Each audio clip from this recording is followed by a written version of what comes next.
The finance department's goal is to help making paying for education easy.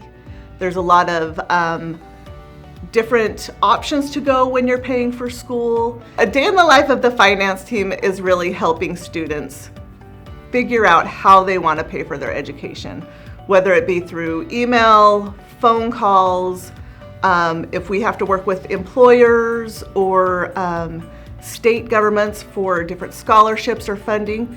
This is what we're here to do, is help the students, get them through the steps so they can feel comfortable with how they're paying for their education. Financial aid options, we have all kinds of them. So we participate with the Department of Education.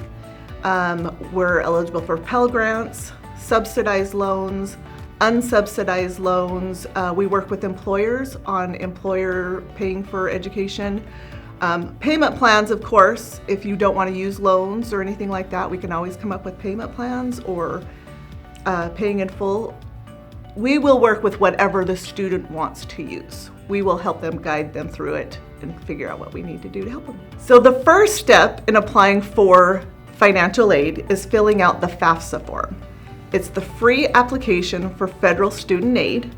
That's a website you go onto, you fill out all your information, you sign it.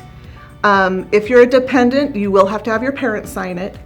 And then you enter our school code. You can get that through a financial aid appointment. Once that is complete, we meet with you, we go over your options, and then we take it from there and help walk you through with what options are best for you. We enjoy helping them walk through it because the goal is to get the education. The goal is to promote what you do best so you can get the career you want, the career you enjoy. So we're there to help them in the background figure out how is best for them to pay for it, and that's our reward in the end, is seeing someone graduate and they're on their way to bigger and better things. I love the idea of our faculty being people who have actually worked in the fields, right? They've done what they teach, so they know what customers are looking for, they know how to guide our students, get their portfolio just right to accomplish the goals that they want to accomplish. Our goal is to make their education the most important part of what they do here at Sessions, that they can concentrate on their studies and achieve their goals.